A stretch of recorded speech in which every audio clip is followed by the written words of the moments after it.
this is Marina from Dance Start Astrology, bringing you your Libra 2020 horoscope. So let's start with the keywords. So we have building foundations, cocooning, home developments, buying property, mortgage commitments, cozy families, reopening childhood wounds, sacred places, home studio, sizzle in the bedroom, and holiday romances. Home is definitely where the heart is for Libra this year, as the mountain of planets in Capricorn takes up residence almost literally in your house of home. With the amount of energy here, you might as well make the use of it, and this is a perfect time to make improvements to where you live, expand your family, or make your castle more secure. It's a great year to move, as Uranus in your house of bankers could bring an unexpected boost of money in the shape of a mortgage or home improvement loan. Now, relations within the family and extended family become of prime importance, and you might not want to spend much time away from them. The fourth house is an important angular position, so this is one of those life-changing years that you will remember for a very long time. Even if you have no interest in property or being part of a traditional family, you will be on a quest to find out where you truly feel at home. Maybe this is the year that you find your spiritual family. In 2020, you're building the foundations of your life, and changes made at the root of your being will affect your career, relationships, and physical appearance. Saturn conjunct Pluto starts the year with you seriously thinking about your domestic situation and whether it's really working for your soul. At times you can feel this conjunction as oppressive, and other times you'll feel like it's safe and protective. One thing this aspect will certainly do for you is weed out vampires and people who have been draining you in your home. If you live in a shared house, then one person may become increasingly overbearing, so that the rest of you will have to politely inform them that they need to cool down or leave. It will be a case when things need to get worse before they can get better. Now, the conjunction forces a rapid detox due to the setting of very tough boundaries. So here are your transits of Saturn, Jupiter, Ceres, and Lilith. So Saturn is in your domestic zone most of the year, and the very serious Saturn conjunct Pluto on January the 12th could show you just how much of the responsibility for the home is on your shoulders and yours only. It's time to ask those who live with you to take on their share of the chores or the mortgage. Maybe you could think of downsizing if the repayments are hanging like an albatross around your neck. The Persephone conjunction on January the 13th of Ceres conjunct Pluto could bring the fact up that you are far too reliant on your parents, either still living with them or them helping you out with conditions in the home. Now, Jupiter is travelling through your fourth house practically all year, and in the beginning of the year the karmic debt is repaid in connection with your house at the Jupiter conjunct South node around January the 8th. If you're homeless, you could be offered a refuge for a while. With Venus sextile Jupiter on January the 23rd, parents might offer to finance buying your first home or help in some other way like decorating or building work. Otherwise, there is a wonderful sense of feeling rooted and content, even if you don't own your own home. The Jupiter sextile Neptune on February the 20th could have you feathering your nest in other ways.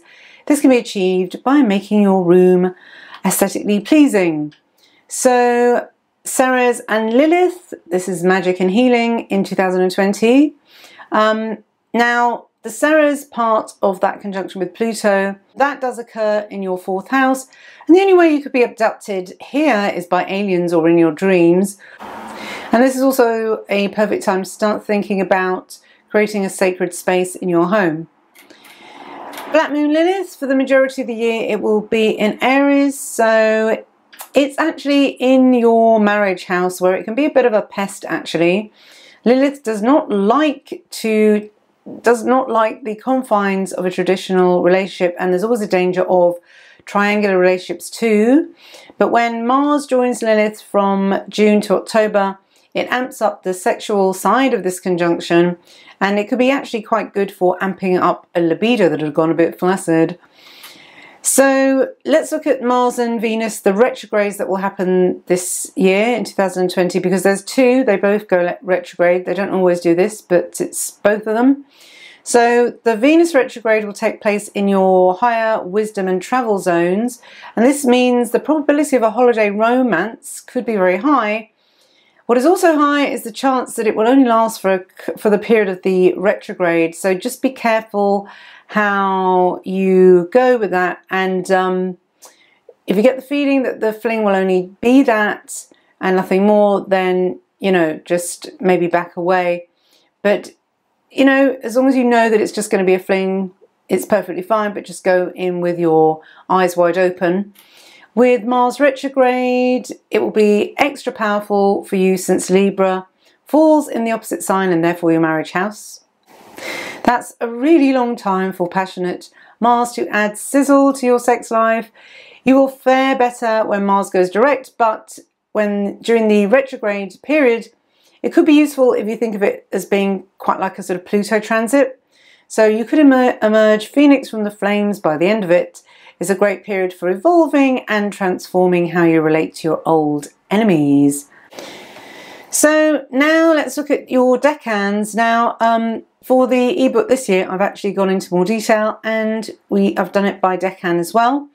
So for Libra Decan 1, that's birthdays September the 23rd to October the 3rd. You have the Saturn trine on and off, the Jupiter trine from the end of December, and the solar eclipse square. So you really have a very easygoing year with those transits. And the solar eclipse, though, that will kind of do a bit more moving and shaking in your career path. But that's much needed in a year full of mellow and healing trines. You won't experience much of the bounty until right till the very end of Jupiter, but you will get a taste of what sweet blessings are to come for you in 2021.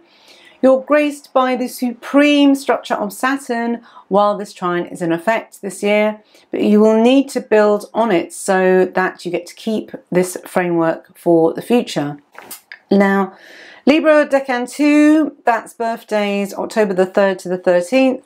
You get the Uranus trine, the Jupiter square, and the lunar eclipse square, and so that means that themes of freedom and being footloose and fancy free come with the transits from both Jupiter and Uranus. Now, with the square, there's always a but. With Jupiter, there's always a positive side. So together then, this energy can be the best of both worlds, or even the very worst, but it's really up to you. If someone tells you that you've become too overbearing and preachy, believe them. Jupiter squaring you will test you how wise you really are. So Decan 3 of Libra, that's October the 13th to the 23rd. So you get the Pluto square all year, the Saturn square on and off, Jupiter square on and off, and the lunar eclipse square. Now, this is a really intense year for you, and you'll get much of the Capricorn stellium squaring your decan over the course of the year. For you then, the major transformation of the home, any property you might own, and your domestic relationships will affect you far more powerfully than other decans of Libra. You're getting the full enchilada here with this, so 2020 could be one of the most memorable years of your life, as the root of your being is totally evolving and detoxing all at once. So, as I said, this is part of a Libra ebook, and it's quite a long one, and it'll also have all the dates. So if you want to know more, come to the website and get the book. It's $3.95, and yeah, that brings me to the end. So all the best. Have a great 2020. Bye bye.